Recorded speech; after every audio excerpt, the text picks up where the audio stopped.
미술관의 깊고 깊은 숲속. 여기는 동심을 가진 어른이와 어린이에게만 열리는 곳입니다. 오늘은 5월의 하루, 축제가 열리는 날이죠. 옹사가요. 강서가족 덕이에요. 동물들의 축제에 온 걸 환영해요. 여기 미술관 맞나요?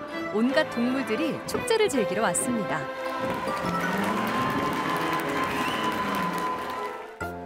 음악이 흐르고 색색의 아름다운 색깔이 뛰어노는 곳.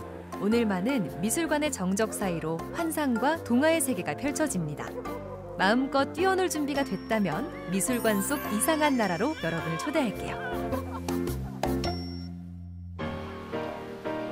미술관이 오랜만에 시끌벅적합니다. 어른들의 예술 세계에 반가운 종종걸음이 이어졌는데요. 2년 1개월 만에 우리 사이의 거리가 가까워지면서 특별한 초대를 받았기 때문입니다. 몇 년 동안 정말 아이들이 마스크 없이는 밖에 나가 놀지 못했잖아요. 그래서 이번에 주제는 아주 단순하지만 정말 아이들이 좋아할 만한 겁니다. 아이들이 자연 속에서 마음껏 웃고 떠들고 그다음에 예술에 대한 생각을 하는 그런 계기가 됐으면 합니다. 어른이와 어린이를 위해 활짝 열린 예술의 문.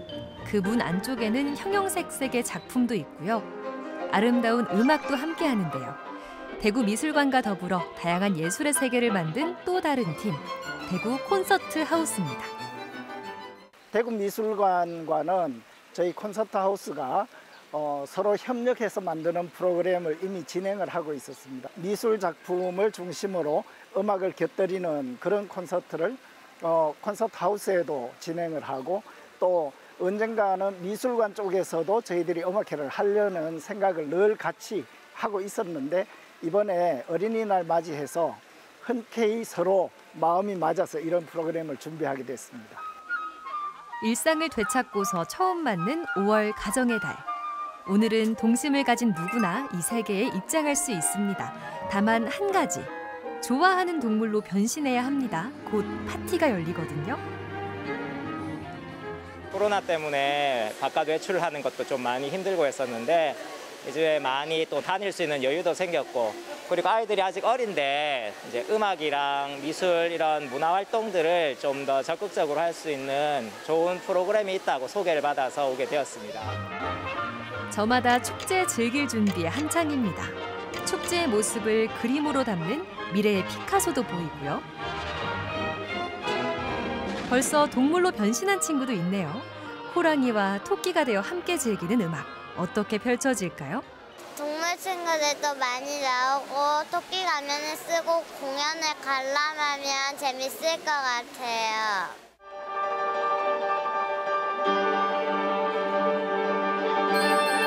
곡의 도입을 알리는 서주가 시작됐습니다. 커다란 걸음걸이로 성큼성큼 숲을 휘젓는 동물의 왕 사자. 사자왕의 행진을 표현한 힘찬 첫 곡. 카미오 생상스의 관현악 모음곡 동물의 사육제입니다. 오스트리아에서 휴가를 즐기던 때 작곡한 음악인데요. 14곡의 짧은 악장이 모여 탄생했습니다. 그럼 늠름한 사자왕과 함께 본격적인 동물들의 축제 즐겨볼까요?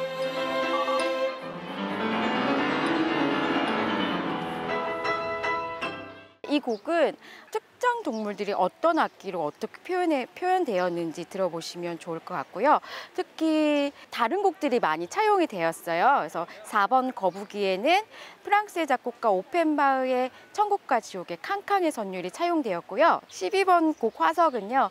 자신의 작품인 죽음의 무도와 로시니의 오페라 세비야의 이발사 그리고 모차르트의 어머니께 말씀드리죠의 선율들이 차용이 되어서 이 선율들을 곡 중에서 찾아보시는 것도 큰 재미가 될 것 같습니다.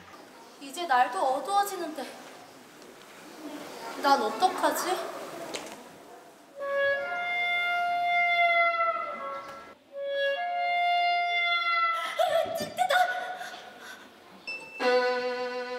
방금 늑대 울음소리 들으셨나요?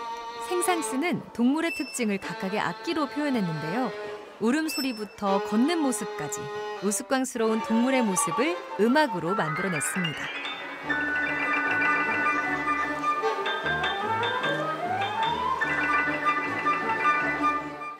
새들을 만나면서 새들과 함께 피아노도 치고 이제 그러면서 자신의 잘못을 깨닫고 앞으로 또 어떻게 할 것인지 아이 스스로 자존감을 생성하는 그런 장면이지 않을까 싶어서 이제 가장 하이라이트라고 생각합니다. 연극에서는 바로 이 장면입니다. 피아노 연습을 피해 꿈속으로 달아난 주인공. 하지만 누군가 피아노를 사랑하고 있었는데요.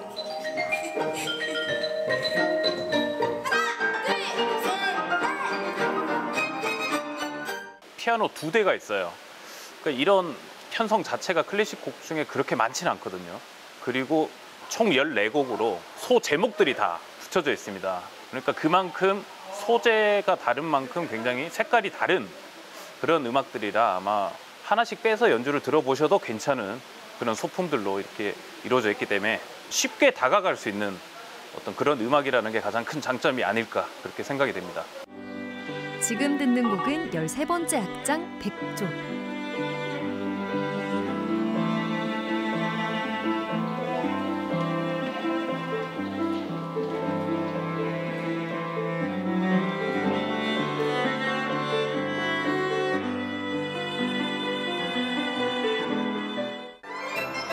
(14곡의) 짧은 악장은 듣는 순간 동물과 함께하는 느낌입니다. 생상스가 동물원의 환상곡이라 불렀듯이 새와 물고기 그리고 화석까지 선율로 만들어냈죠. 핸드폰으로만 클래식을 듣다가 실제로 이렇게 나와서 클래식을 들으니까 너무 실감나고 또 공연까지 같이 있어서 아이들도 너무 즐겁고 저도 되게 즐거웠습니다. 동물들의 축제가 열리는 숲속을 빠져나오면 작은 정원을 만날 수 있습니다. 그런데 이 정원에는요, 거대한 토끼가 살고 있는데요. 바로 토끼와 평행정원입니다. 현실에서 나올 수 없는 거대한 몸집의 토끼, 그리고 우리가 현실에서 볼 수 없는 거대한 정원, 뭔가 이상한 정원들이에요. 그렇다 보니까 아이들이 보는 순간 그 색감과 크기와 형태에 있어서 그 상상력을 자극하는 그런 작품들이죠. 그래서 이번에 전시는 어떻게 하면 아이들이 좀 상상력을 자극할 수 있을까, 그리고 어떻게 하면 조금 만지고 촉각적으로 반응해 볼 수 있을까 하는데 관심을 두었기 때문에 이 두 작품을 선정을 하게 되었습니다. 독일 작가 오트마 페어의 귀러 토끼가 논이는 대구 미술관의 어미홀. 이곳에 상상의 정원을 펼친 한국 작가가 있는데요. 이 두 사람입니다. 설치미술가 김영현 작가와 손진희 작가. 평행정원은 시간과 공간이 같이 존재하는 평행하게 있는 그런 알 수 없는 시간대, 알 수 없는 공간을 얘기하고 있는데 이게 미래일 수도 있고 과거일 수도 있고 현재도 있고 도시의 개발로 인해서 이상하게 자라나는 식물들이 발견되면서 좀 미래에 어쩌면 디스토피아적인 미래의 나쁜 모습일 수도 있지만 그 나름의 인공의 정원을 만들어 보았습니다. 두 작가는 스튜디오 1750으로 활동 중인데요. 다양한 시리즈 중에서 최근에 평행정원으로 작업을 이어오고 있습니다. 도심의 생태 환경에 펼쳐진 상상의 정원에 뒤로 토끼와 어떤 어울림을 원했을까요? 이 뒤로의 토끼는 보시는 것처럼 스케일이 일반 토끼 같지 않고 크잖아요. 저희 정원도 이상한 공원, 약간 원더가든 같은 느낌으로 그렇게 잘 어울려졌으면 좋겠습니다. 공원 속에 조금은 자연스럽게 토끼들이 중간중간 서 있었으면 했었어요. 마치 관람객들처럼 관람객들도 토끼와 같이 어울려서 구경할 수 있도록 그렇게 신경 썼습니다. 스튜디오 1750 두 작가와 어린이 관람객이 만났습니다. 2년 전만 해도 다양하게 이루어진 작가와 관람객의 만남. 코로나19로 미뤄졌던 작품 세계로의 초대가 이제야 성사됐습니다. 현대미술하는 작가로서 많은 그 시민들이 그 미술에 친근하고 좀 가깝게 다가갈 수 있는 그런 미술을 선호하고 있거든요. 약간 팝아트면서도 좀 더 다가갈 수 있는, 느낄 수 있는 그런 미술을 어린이들이 와서 느꼈으면 좋겠습니다. 그리고 굳이 뭐 바람 안 집어넣고 그냥 있는 것처럼만 해도 되니까 튜브같이 생긴 비닐이거든요. 여기다 붙이기만 하면 돼요.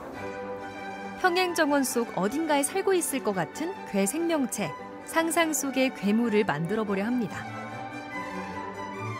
날아다니고 우주선이 떠올라가지고 우주선 하려고 했는데 그냥 우주선만 하면은 뭔가 심심해서 외계인 다리를 넣었어요. 과학도 좋아하고 우주선도 흥미를 좀 가지고 있어서 만들고 이걸 처음 만드는 거라서 뭔가 어려울 것 같긴 한데 그래도 재미있어요. 잠들기 전 머리맡에서 그렸던 생명체 다들 기억나시나요?